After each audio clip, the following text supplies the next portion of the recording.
નમસ્કાર દોસ્તો, સ્વાગત છે આપ સર્વનું તમારી પોતાની યુટ્યુબ ચેનલ ઓશન જ્ઞાન લાઈવ પર। આજના વિડીયોમાં આપણે ધોરણ 5ની સ્વ અધ્યયન પોથીના ભાગ નંબર 4માં પર્યાવરણ વિષયમાં પાઠ નંબર 16 સ્વચ્છતા આપણું કામ તેમનું સંપૂર્ણ સોલ્યુશન આપણે આ વિડીયોની અંદર જોશું। તેમની સ્વ અધ્યયન પોથીનું પોસ્ટર પણ અહીં આપેલ છે, જે તમે અહીં જોઈ શકો છો। ચાલો શરૂઆત કરીએ। પ્રશ્ન નંબર 1, પ્રશ્નોના જવાબ લખો। નંબર 1, તમારા ઘરની સાફ સફાઈ માટે તમે શું કરો છો? તો મારા ઘરની સફાઈ માટે સવાર સાંજ કચરો વાળવામાં આવે છે તેમજ પોતા કરવામાં આવે છે। નંબર 2, તમારા ઘરે શૌચાલયની સફાઈ કોણ કરે છે, ક્યારે? તો મારા ઘરના શૌચાલયની સફાઈ મારી મમ્મી દરરોજ સવારે કરે છે। નંબર 3, કોઈ વિસ્તારમાં આવેલી ગટર લાઈન કેમ ખોલવામાં આવતી હશે? તો કોઈ કારણોસર ગટર લાઈન બંધ થઈ ગઈ હોય તો તેને ફરીથી શરૂ કરવા ખોલવામાં આવે છે। નંબર 4, તમારા વિસ્તારમાં આવેલી ગટરની સાફ સફાઈનું કાર્ય કઈ સંસ્થા દ્વારા થાય છે, કેવી રીતે? તો મારા વિસ્તારમાં આવેલી ગટરની સફાઈ ગ્રામ પંચાયત દ્વારા કરવામાં આવે છે।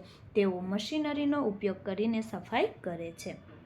નંબર 5, ગટરની સફાઈ એ આપણું સહિયારું કાર્ય છે તેવું લોકોને કેવી રીતે સમજાવશો?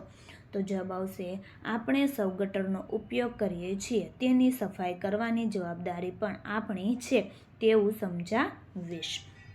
તો વિદ્યાર્થી મિત્રો, તમે ધોરણ 5ની અંદર અભ્યાસ કરી રહ્યા છો। નેક્સ્ટ તમે ધોરણ 6ની અંદર આવશો, જેમાં ધોરણ 6થી 8ના વિદ્યાર્થીઓ માટે એક બ્રહ્માસ્ત્ર બેન્ચનું આયોજન કરેલ છે। તો આ બ્રહ્માસ્ત્ર બેન્ચ વિશે તમારા મિત્રો, તમારા સગા સંબંધીઓને પણ જરૂરથી જાણ કરવી। જેમાં લોન્ચિંગ નિમિત્તે પ્રથમ 60 વિદ્યાર્થીઓને 60% ડિસ્કાઉન્ટ છે, જેમની પ્રાઇસ છે 2200 રૂપિયા। મોબાઈલ નંબર 70 46 22 22 54 અને એપ્લિકેશન છે ઓશન જ્ઞાન લાઈવ, જે તમને પ્લે સ્ટોર પરથી મળી જશે। જેમાં ગણિત, વિજ્ઞાન, સામાજિક વિજ્ઞાન અને અંગ્રેજી જેવા વિષયોનો પણ સમાવેશ છે।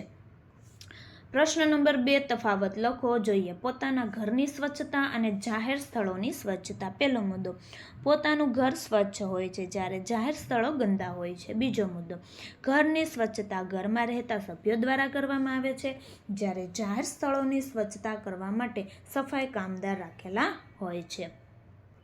ત્રીજો મુદ્દો, ઘર સ્વચ્છ રહે તે માટે બધા સભ્યો ઘરની કાળજી રાખે છે, જ્યારે જાહેર સ્થળોની સ્વચ્છતા જાળવવા કોઈ કાળજી લેતું નથી।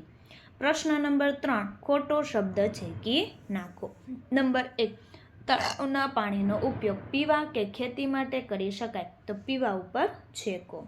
નંબર 2, સવિતા પોતાની ભેંસોને તળાવમાં રાખી કે તળાવ પાસે નવડાવે તે યોગ્ય નથી, તો તળાવ પાસે, એના ઉપર છેકો।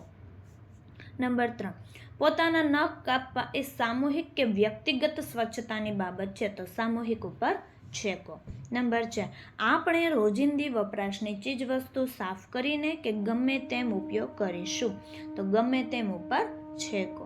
પ્રશ્ન 4, વિધાનો ખરા છે કે ખોટા તે જણાવો। નંબર 1, જાહેર સ્થળની સ્વચ્છતા રાખવી એ સામૂહિક જવાબદારી છે, ખરું।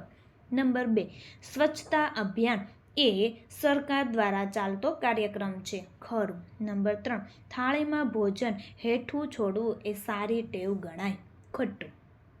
નંબર 4, સાવરણો, કચરાપેટી, સુપડી એ સ્વાસ્થ્યને લગતી સામગ્રી છે, ખોટું। નંબર 5, વિશાલ પેન્સિલ છોલી તેનો કચરો બાજુના વિદ્યાર્થીના દફતર નીચે સંતાડે છે, ખોટું।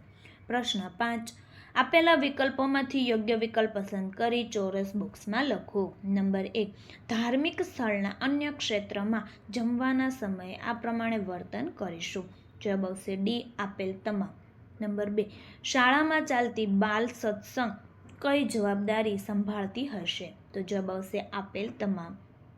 નંબર 3, સફાઈ કામદાર સાથે કેવો વ્યવહાર રાખીશું, જવાબ આવશે બી, સન્માનજનક। નંબર 4, કયું કામ કરવાથી લોકોમાં સ્વચ્છતાના ગુણ કેળવાશે, જવાબ આવશે ડી, આપેલ તમામ। નંબર 5, ગટર ઉભરાવવાથી આજુબાજુના વિસ્તારમાં શું અસર થશે, જવાબ આવશે ડી, આપેલ તમામ। ત્યાર પછી જોઈએ પ્રશ્ન 6, અલગ પડતા શબ્દ ફરતે ગોળ કરો। જોઈએ પહેલા નંબર 1, ડોક્ટર, ટ્રેક્ટર, પેન્ટર અને સફાઈ કામદાર, તો જવાબ આવશે ટ્રેક્ટર। નંબર 2, ઝાડુ, પોતું, વેલણ અને સુપડી, તો વેલણ। નંબર 3 નેલ કટર, સૂડી, સાબુ, શેમ્પૂ તો સૂડી. નંબર 4 શૌચાલય, વોશ બેસિન, નદી અને નળ તો નદી. પ્રશ્ન 7 આપેલા ચિત્રો ઓળખી તેનું કાર્ય જણાવો. તો સુપડી આપેલું છે, સાવરણો, ઊભું પોતું અને કચરાવાન. તો જોઈએ તેનું કાર્ય. સુપડી સફાઈ કરતા નીકળેલો કચરો ભરવા ઉપયોગી થાય છે. સાવરણો મેદાન, ફળિયાની સફાઈ કરવા ઉપયોગી થાય છે. કચરાવાન કચરાને એકત્ર કરવા માટે આ વાહનનો ઉપયોગ થાય છે. ઊભું પોતું ઘરમાં કે જાહેર સ્થળે પોતું કરવા ઉપયોગી થાય છે.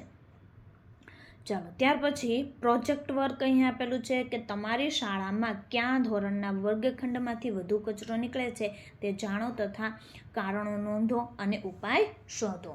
તો વિદ્યાર્થી મિત્રો, ધોરણ 5ની જે સ્વ અધ્યયન પોથીના ભાગ નંબર 4ના દરેક વિષયના દરેક પાઠના સોલ્યુશનના વિડીયો આપણી ચેનલ ઉપર મુકાઈ ચૂક્યા છે, જેના અભ્યાસ કરવા માટેની લિંક નીચે ડિસ્ક્રિપ્શનમાં આપેલ છે. જો વિડીયો પસંદ આવ્યો હોય તો લાઈક કરવાનું, ચેનલને સબસ્ક્રાઈબ કરવાનું અને કોમેન્ટ આપવાનું ભૂલશો નહીં.